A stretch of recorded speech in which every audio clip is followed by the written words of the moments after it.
अमिताभ बच्चन वाली दीवार, जहां पे डावर नाम का किरदार एक सीन में एक जगह रुककर एक छोटे बच्चे से जूते पॉलिश करवाता है, और जब उसका साथी उस बच्चे को पैसे फेंक कर देता है तो वो बच्चा बोलता है मैं फेंके हुए पैसे नहीं उठाता।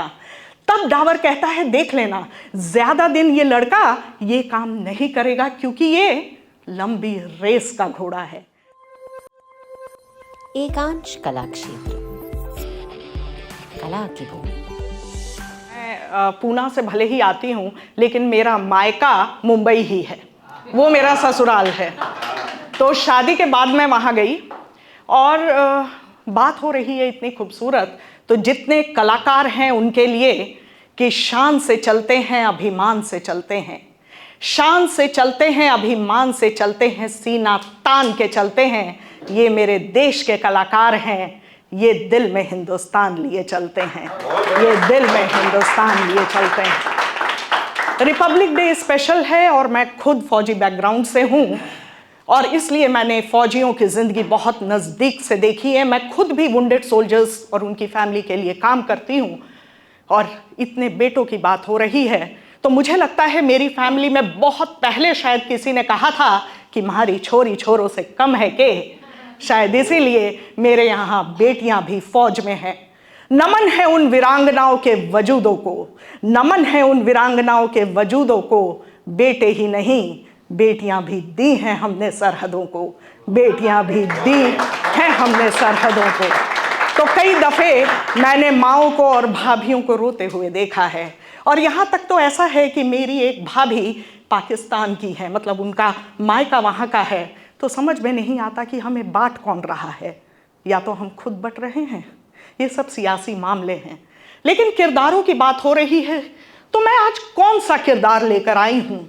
मेरे साथ दो किरदार हैं, एक तो मेरा ही किरदार और वो किरदार जो मेरी कहानी में है। और कहानियों का तो ऐसा है ना दोस्तों कि मैं फिक्शनल लिख नहीं पाती क्योंकि मेरी ज़िंदगी में आए लोगों ने ढेर सारी कहानियाँ दी हैं और मुझे पूरा विश्वास है कि आज भी मैं कोई ना कोई कहानी ज़रूर लेकर जाऊँगी।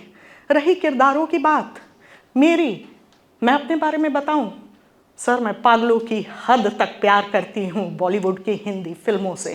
फिल्मों की कहानियाँ हों, किरदार हों, गाने हों, डायलॉग्स हों, मैं तो इस कदर मुतासिर रहती हूँ ना कि कभी कभी मुझे लगता है कि मेरे आसपास इस फिल्म के किरदार घूम रहे हैं।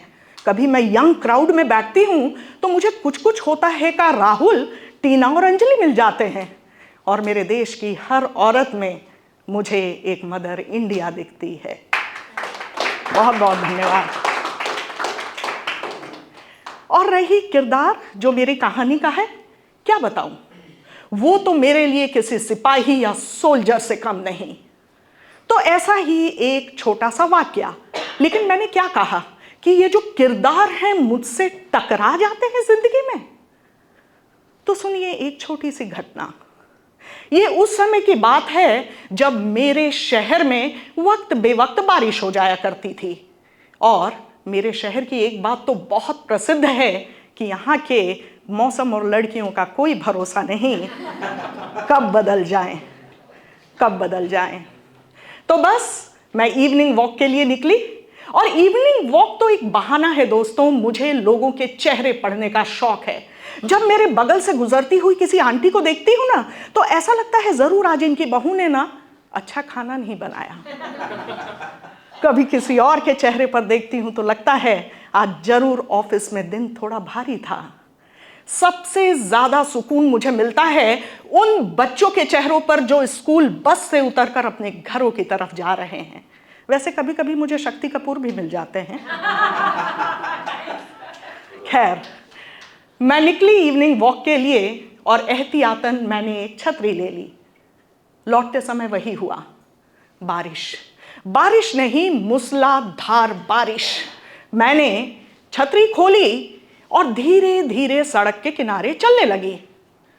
तभी मैंने थोड़ी दूर पे देखा कि 14-15 साल का एक लड़का गार्बेज बैग्स बेच रहा है छतरी लिए।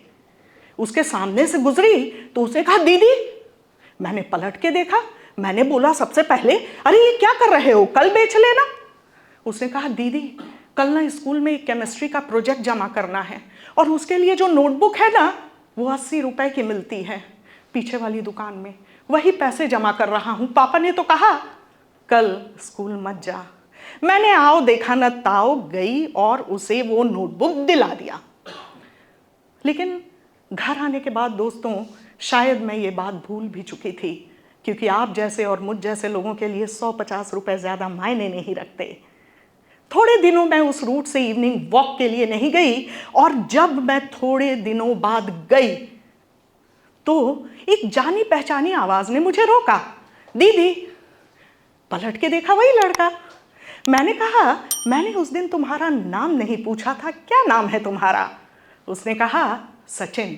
और उसने अपने थैले में से एक नोटबुक निकालकर मुझे दिखाते हुए कहा, दीदी देखिए ना, केमिस्ट्री के प्रोजेक्ट में मुझे एक्सीलेंट मिला है, और ये नोटबुक आपने उस दिन मुझे दिलवाई थी।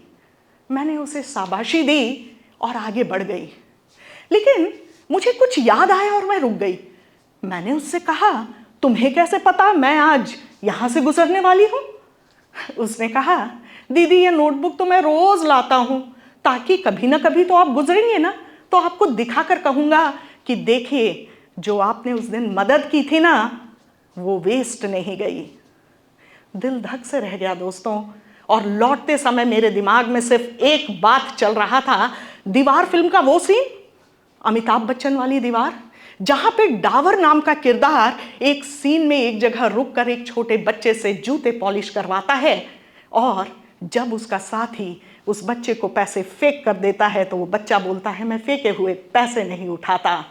तब डावर कहता है, देख लेना, ज्यादा दिन ये लड़का ये काम नहीं करेगा, क्योंकि ये लंबी रेस का घोड़ा है। उस दिन सचिन के डिटर्मिनेशन में भी मुझे वही नजर आया, एक लंबी रेस का घोड़ा। और मैं सच कहूं, वो भी जिंदगी भर गार्बेज बैग्स नहीं बेचेगा। और ये जो लंबी रेस के घोड़े होते हैं ना, ये शुरुआत में तो धीरे दौड़ते हैं, लेकिन जब जिंदगी की रेस में रफ्तार पकड़ते हैं तो सबको पीछे छोड़ देते हैं।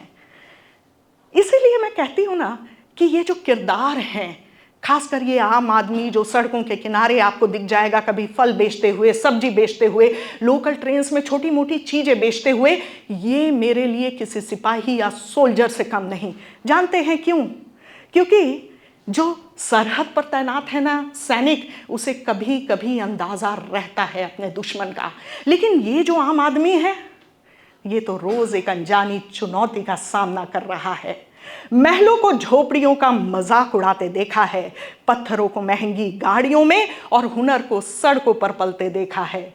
और उसकी रहमत का अंदाजा है मुझे, उसकी रहमत का अंदाजा है मुझे, उसे किस्मत से ज़्यादा कर्मों का हिसाब करते देखा है, उसे किस्मत से ज़्यादा कर्मों का हिसाब करते देखा है। और लास्ट में, चूंकि फौजी बैकग्राउंड से हूं, तो अपनी उस भाभी के बेटे की बात बताती हूं। एक दिन उसने वही कहा, क्या कहा? माँ तू न कहना मैं हिंदू बनूं अब, माँ तू न कहना मैं हिंदू बनूं अब, मुझे मत मुसलमान बनाना ओ माते, मुझे धर्म के वर्ण के हर ही चोगे से नफरत, मुझे नेक इंसान बनाना ओ माते, मुझे नेक इंसान बनाना ओ माते। नहीं धर्म के नाम हो और हिंसा, नहीं धर्म के नाम हो और हिंसा, वही धर्म सबके दिलों में जगा दे। हर इंसान हो इंसान का हमदम हो जननी, हर इंसान हो इंसान का हमदम हो जननी, वही प्रेम सबके दिलों में सजा दे। आप सभी का बहुत बहुत शुक्रिया सुनने के लिए।